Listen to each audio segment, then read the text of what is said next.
And I realized really quickly that when you work in real estate, there's not one method to make money.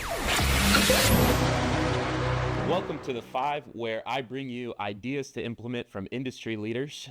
Today, we have Mark Dowling, and I always say you're the average of the 5 people you spend most time with. So we're going to be talking with the CEO of IVAR today. Good morning. Thank you. Good morning. All right. So I'm really excited about talking about something very specific, which is that you are not just in production right now. You were in production in the past. Now you're running the association. So something that I want to give perspective on is the careers that you would potentially have outside of just being a producing agent, right? So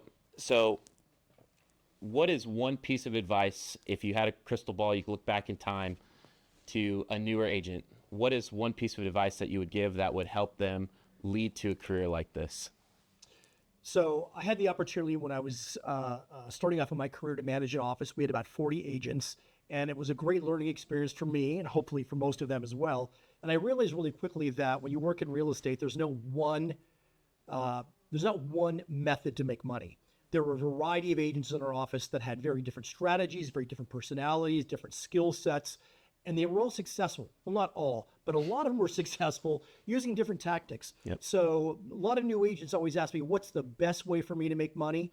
Well, that depends. It depends on them, their skill set, what interests them, and where their passions are. So there's no one answer. You just got to have to figure that out. Mm-hmm. Okay. All right. So your role requires balancing the needs of thousands of members, diverse interests. What is one challenging decision that you had to make that might have been unpopular, but ultimately ended up being the right decision? Well, you never make everybody happy. We've got, like you said, 4,000 members at IVAR, type A personalities, salespeople, high energy, and they want what they want. And I get it. That was my background as well. However, sometimes there are rules that come down, whether they're new CRMLS rules, whether they are new code of ethics rules, NAR rules and policies that sometimes our members don't like. The fact is we work in a regulated industry, we self-police, and sometimes you got to be the one to enforce and come up with those rules and enforce them. So can't make everybody happy, but that's the direction we have to go in. Okay. And if you could create one new rule or policy that would just change the entire real estate industry forever, what would that be? I suppose the biggest challenge we have is the public perception that we're not as professional as we should be. And there's probably some truth to that. And that gets back to one, I think, huge issue, which is a lot of agents in our industry, and I'm talking well over 50, 60%, either don't do any business in a year or don't do much business in a year. And when you're not actively working in real estate, you're not sharp with your skills, and it can be interpreted as a lack of professionalism. So I wish there was a way in which I could make it where more people was able to get more business and become more professional as a result of that.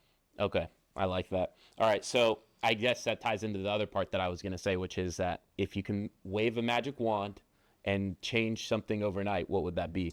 So I'm assuming. In addition to me having more business for our agents, I suppose if I could change the public sentiment in our communities to be more welcoming of housing. We need more housing in our communities, not just beautiful, high-end, 4,000 square foot homes. We need housing up and down the ladder for people to get entry homes and then be able to start the American dream and build that equity for their future. How can agents get involved in doing something like that to move the needle forward there? You know, I think agents have a unique position in communities because we are definitely connected to the community. We need to be more engaged in local government and getting involved in planning commissions, water boards, running for office, and getting involved at the local level because that's where land use control is and that's where the attitudes come from. Awesome. And last question is for the audience over here, and it's going to be, what is your best piece of advice moving into 2025? Be flexible. If you work in real estate, you realize very quickly that what you did this year to make money may not be the same strategy the following year.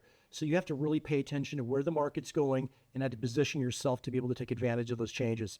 I love it. Great job. Thank That's you. it. All right. You heard it here. Now go implement.